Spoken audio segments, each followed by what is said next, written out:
Com relação ao número de imigrantes brasileiros que estão numa situação irregular nos Estados Unidos, como você disse, aproximadamente 230 mil, se eles de fato forem deportados imediatamente para o Brasil, isso já seria 4 vezes mais do que em todo o mandato de Joe Biden. Então, para a gente ter noção do impacto dessa deportação em massa. Já começa com uma quebra de protocolo eles estarem presentes na posse, né? Que já não é comum de se ver. E no caso de Elon Musk, ele assume um departamento responsável por corte de gastos do governo, inclusive com alguns decretos que podem facilitar demissões de funcionários públicos, que podem ser assinados aí. Então, há uma expectativa muito grande sobre a participação de Elon Musk nesse governo, porque ele vem se mostrado cada vez mais próximo de Donald Trump.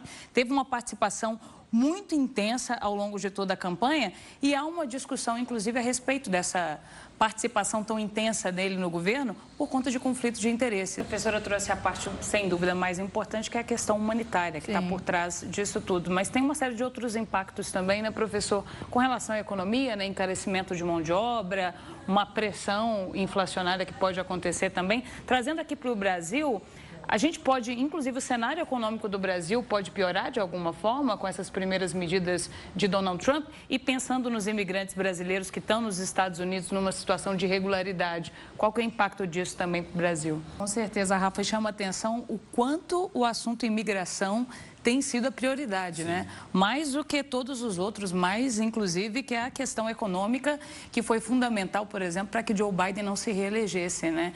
Então, e num segundo momento, para que Kamala Harris não vencesse Donald Trump. Então, chama a atenção o quanto esse discurso tem sido batido, inclusive nesse último pronunciamento de Donald Trump, já mais relaxado, já falando ali num tom mais de piada para as pessoas que estavam acompanhando no Capitólio, mas ainda assim falando de forma muito firme sobre a imigração. Agora, na sequência, como o Rafa disse, o presidente deve assinar outros atos ainda ao longo do dia, mas ele deve seguir agora com J.D. Vance para a arena esportiva que fica próxima à Casa Branca, onde os apoiadores estão esperando o presidente. Tradicionalmente, depois desse almoço que é oferecido pelos congressistas, o presidente segue pela Avenida Pensilvânia, que é quando ele se apresenta para o público, tem um primeiro contato com as pessoas que estão assistindo à posse. Por conta do frio, esse evento foi transferido para a arena esportiva e aí só 20 mil pessoas vão acompanhar de lá, pessoas que estão desde a madrugada acompanhando e esperando para conseguir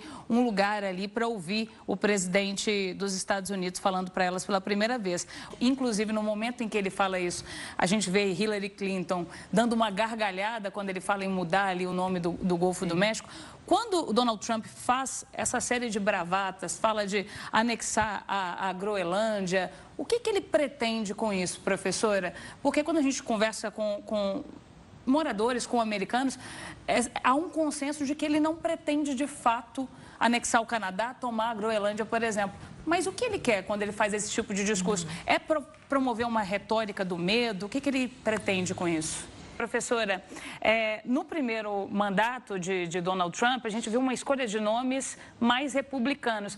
A impressão é que, como ele não era um nome da política, era quase como se ele tentasse caber ali, ser aceito de alguma forma. Ele se aconselhava ali, né? E agora é totalmente diferente, né? São escolhas de nomes, basicamente, que são leais a ele, não necessariamente nomes do Partido Republicano, até porque ele já é maior do que o Partido Republicano nesse momento, né?